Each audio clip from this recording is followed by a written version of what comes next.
Welcome to this episode of The Gunman. So this video here is going to be my first reveal and demonstration on the brand new SATAJET 5000B RP. My gun here has got the digital gauge on it and it's got the 1.3mm fluid tip on it. I'm pretty sure they come out in a 1.2 and a 1.4 also, and I do know that you can get the HVLP set up as well, which you'll be able to tell the difference because you see the ring on mine is blue and that's the RP model, and the HVLP has got a green cap on it too. So a few guys might have already seen the unboxing video for this one. And I know there's a lot of people that are eagerly awaiting my review on it. People that follow me on Instagram and Facebook already know that I am pretty fond of this gun. Coming from someone who wasn't too impressed with the SATAJET 4000 RP, I found that gun wasted a lot of paint and it left me with a little bit of orange peel. Now, to be fair on that gun, I didn't give it much of a chance because the way I saw it, when I had my Pro Light that I knew I could jump on the end of that and get great results, I didn't even see the use in wasting time on trying to get the hang of another gun, which I wasn't too happy with. And look, it seems that I'm not the only one that isn't too fond of the 4000s. But all you SATAJET fans, have no fear, the 5000 is here and it is a absolutely killer gun. First time I jumped on the end of this, I was like, wow, this thing just pumps the clear on. Now, I've only used it for clear so far. Whenever I get a new gun, it's my new clear gun. And it takes me, probably a good 6 months before I want to even put any base coat through it. I just don't want to taint it. So, down the track I will do some reviews of base coat, and I can tell you now, it's going to spray base just fine. But yeah, so what I'm doing is just flow coating on this. So I'm using a little bit different settings than what you may want to do if you're painting the side of a car. I'd probably be upping that pressure a bit. I have used this gun a few times. It is still a new gun to me, but I can tell you now, it's easy to set up, it's easy to spray with, and it feels like I've used it for longer than what I have when I've only used it just a handful of times. So you can see there, just for that first coat, I'm just giving it a bit of a grip coat because I'm flow coating it, and straight away I'm just going to go and smash another coat, like another heavy coat over that. Or then be giving it, say, a good 10-15 minutes in between the second and third coat, and the finished product ends up basically like laid down like a sheet of glass.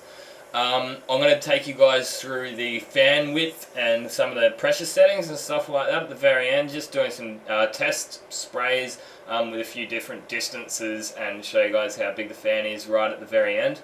So the basic settings, it's just I've left it at 2 winds out with the fluid. I've left it at full fan and then come back, say just about a quarter of a turn on that fan, although you don't need to. This gun works totally fine with the full fan, which I like a gun that sprays true on the full fan. I really do like that. There's a perfect example is the Supernova. If you have that Supernova wound right open with the fan, it's going to be spraying uneven in the center, and I don't like that in a gun.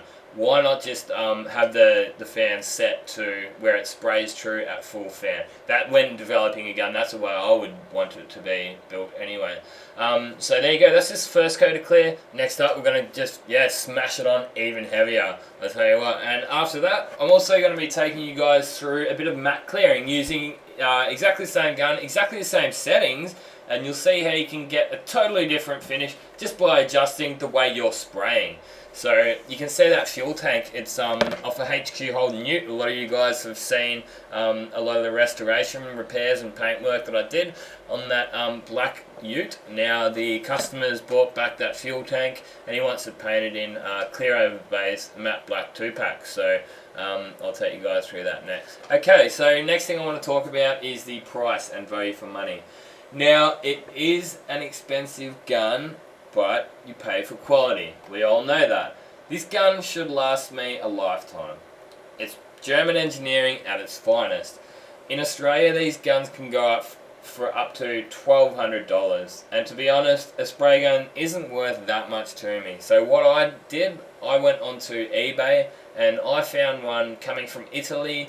It was even delivered for $680. So that, being that it's the digital model, that's quite reasonable, I'd spend that for a gun. It's on the high side, but you know, I don't regret buying it, put it that way. And to all the people that have bought a DeVilbiss GTI Pro Light or a Tekna Pro Light on my recommendation, does that mean you've got a B grade gun? Absolutely not.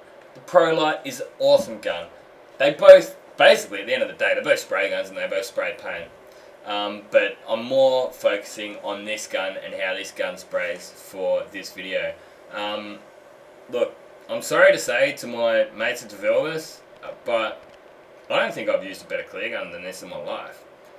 And that's just the damn truth. A lot of people that watch some of my other videos seem, you know, bag out some of the, you know, SATAs, and they just think, oh, I'm just a DeVilbiss, you know, got a DeVilbiss tattoo on my ass or something, and just, you know, I've had it in for SATAs, but it's totally not the truth. I absolutely love this gun. Yeah, so this is actually just our office desk from inside our office, and we just flow coated the shit out of it.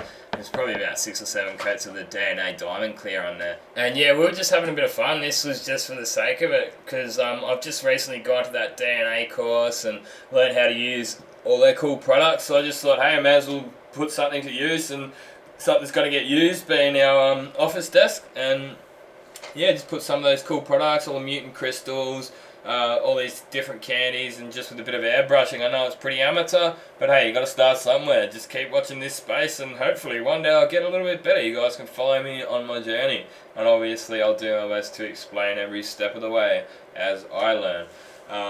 Yeah, so next up we're going to be doing this HQ fuel tank.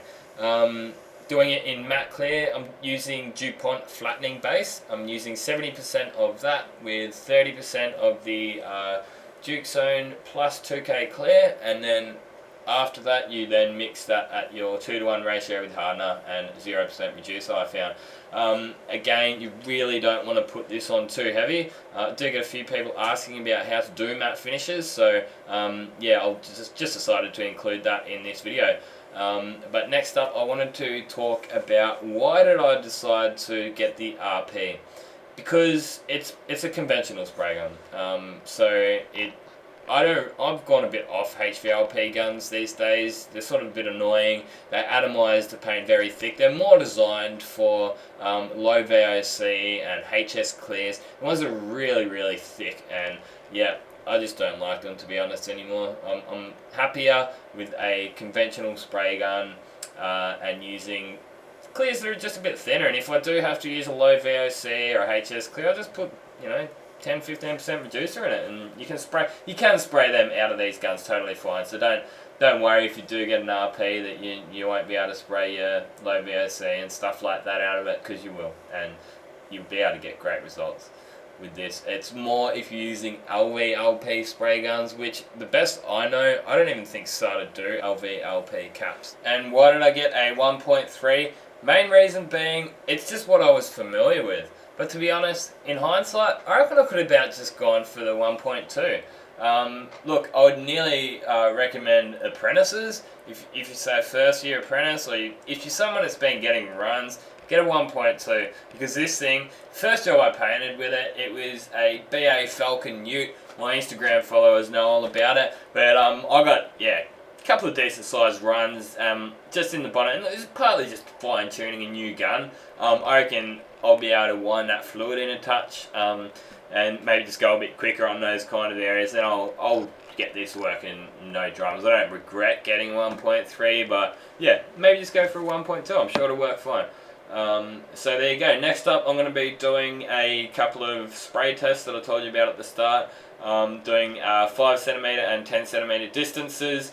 All settings are going to be done at full fan and 2 winds out with the fluid. But first up, all we're really going to do is change the air pressure and the distances. So starting off with 1.2 bar, which is actually that gun maxed out in my spray booth. So yeah, don't forget I have got my air-fed mask on, which is taking a little bit of pressure, but as you can see here, I've put a bit of text on the screen telling you all the info, and I've converted it from both imperial and metric So I know I've got a lot of American viewers, and they measure a lot of their stuff in the Imperial system. So hope you guys appreciate that. It took me about 45 minutes just to sit down and type all that stuff and get the correct conversions, or thereabouts anyway. They're rough, they're not 100%. So yeah, you can basically see there straight away that moving it back, basically double the distance, you're not doubling the fan.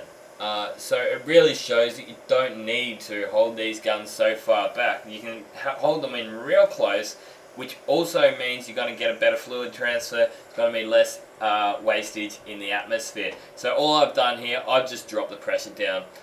So from 1.2 or 17 psi, I've dropped it down to 14.5, and we're just going to have a slightly smaller fan.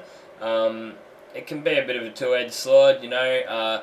So the paint's obviously also going to come out slower with the lower pressure. You're going to lose a bit of the fan. So you've just got to get it, find that sweet spot. I don't believe there's any absolute 100% setting that you should set a gun at. Temperature does play a bit of a part in your gun settings as well. But hey, I don't care what you do. As long as you can get killer finishes like that, you can do what you want. That's what I say anyway.